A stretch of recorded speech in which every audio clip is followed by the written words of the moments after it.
They told her the old barn was cursed, but Emma didn't believe in curses. Not really. She believed in forgotten stories and local legends twisted by time. She believed in the power of suggestion, in fear passed from one mouth to another until it grew teeth. So when she inherited her uncle's farmhouse and the sagging barn beside it, she moved in without hesitation. It was quiet land, surrounded by fields that rolled toward the horizon like waves, perfect for starting over. She left the city behind and embraced the silence. But the silence never stayed quiet for long.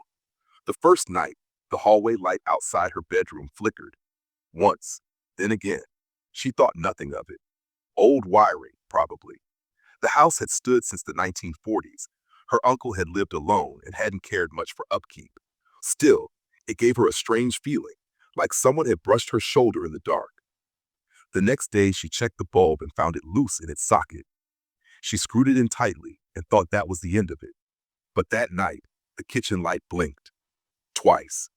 She stood at the edge of the hallway, staring into the dark kitchen as the bulb pulsed softly like a dying star. Then it stopped. By the third night, every light in the house blinked at least once, some in sequence, others randomly. She began keeping count. 7 blinks in the living room, 2 in the bathroom, 13 in the hallway, and always at night. The daytime was peaceful, even beautiful. Birds called from the trees, wind rustled through tall grass, and the sun cast a warm glow over everything. But when night fell, the lights began to communicate in some language she didn't understand. She asked around town, casually at first. Did they know anything about the property? The barn? Her uncle? People grew quiet when she brought it up. Some shifted uncomfortably. Others avoided her entirely. One elderly woman leaned in close and whispered, "He kept the lights on for a reason." Emma asked what that meant, but the woman only shook her head and said, "You'll see." Curiosity turned to unease. She avoided the barn entirely. It stood like a rotting carcass behind the house, its roof caved inward, while its doors sealed shut with rusted chains. Vines crept over its surface like veins. Her uncle had nailed boards across the windows, not haphazardly, but with precise care, almost ritualistic. She stared at it often from her window, wondering why he had gone to such lengths. One afternoon, she found a small switch panel near the back porch, tucked behind some overgrowth. When she flipped it, a series of floodlights mounted on the barn's exterior came to life, washing the old wood in harsh white light. That night, the lights in the house didn't blink at all. She slept soundly for the first time in days, but the next evening, just after the sun dipped below the horizon, the floodlights failed. One by one, they sputtered and died, bathing the barn in darkness once more. As if on cue, the hallway light blinked. She began researching. Old newspapers, library microfiche, anything she could find. There was very little about the property itself, but her uncle's name came up once in a dated article from 1986. He'd reported seeing lights in the field behind the barn. Strange patterns, flickering like Morse code. The article made light of it, suggesting stress or hallucination. But the notation at the end chilled her. Witness claims lights always blink when it's near.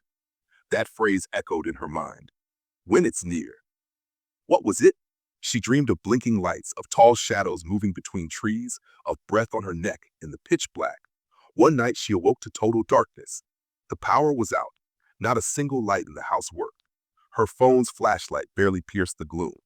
As she walked through the house, the silence pressed in around her, thick, suffocating. Then, outside, a single light blinked. In the field, a soft white pulse. She watched it from her window, heart pounding. It blinked once, then again, then it moved. The light bobbed through the grass like a lantern, weaving closer to the barn. It stopped near the chained door. For several seconds, nothing happened. Then all at once, every light in the house exploded in a burst of blinding white, and the world outside went black. The pressure in her ears grew unbearable. She collapsed, clutching her head, and for a moment she swore she heard something scratching at the walls. She awoke the next morning in the kitchen, sprawled across the floor. All the lights were intact. The power was back. Nothing seemed out of place. But the chains on the barn door lay broken, shattered links strewn across the dirt like shed skin. She should have left, packed her things and fled. But something had taken root inside her, a compulsion she couldn't shake. That evening, she stepped into the barn. Dust hung in the air like mist. The wooden floor creaked beneath her feet. Old tools lined the walls, hooks, saws, rusted blades. In the center of the room stood a strange contraption, a tall metal frame with wires and bulbs arranged in a circle. She approached it slowly, recognizing it as some kind of light array, like a crude spotlight. Her uncle had built it. Notes littered the nearby workbench, scribbled diagrams, strange symbols, and page after page with only one sentence repeated, "The lights keep it away." She activated the array, and for a moment the barn lit up like noon. But the bulbs began to blink in rapid succession. 1, 2, 5, 7, 13 patterns, pulses, a language. She felt a weight behind her. Turning slowly, she saw it. A silhouette, impossibly tall, faceless, eyes like smoldering coals blinking in unison with the lights. Its limbs were too long, joints bending the wrong way. It stood just at the edge of the light's reach, as if afraid to step forward. The bulbs flickered faster. The creature hissed, a low, wet sound like boiling tar, and then it vanished. She staggered outside, heart pounding, lungs burning. That night she didn't sleep. She stayed in the barn, sitting beneath the light array, watching as the bulbs blinked through the long hours of darkness. She understood now. Her uncle hadn't gone mad. He had been holding something back. Over the following days, she reinforced the array, added batteries, solar panels, backups upon backups. Every night, the lights blinked and the thing returned, always just outside the circle, always waiting. She studied its patterns, tried to learn its language. It never spoke, but its presence carried intent, hunger.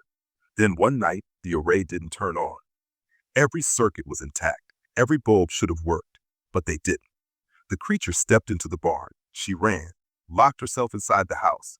All the lights began to blink, not in warning, but in greeting. It was inside now. She heard its limbs scraping along the ceiling, its breath whispering through vents. She tried to leave, but the doors wouldn't open. Every bulb in the house lit up at once, casting her shadow on every wall. And then they blinked.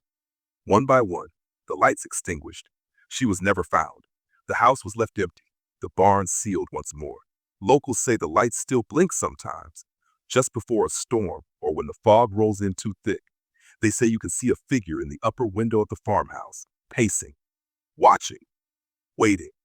And if the lights blink more than 3 times in a row, you should never go inside, because the lights blink when it's near.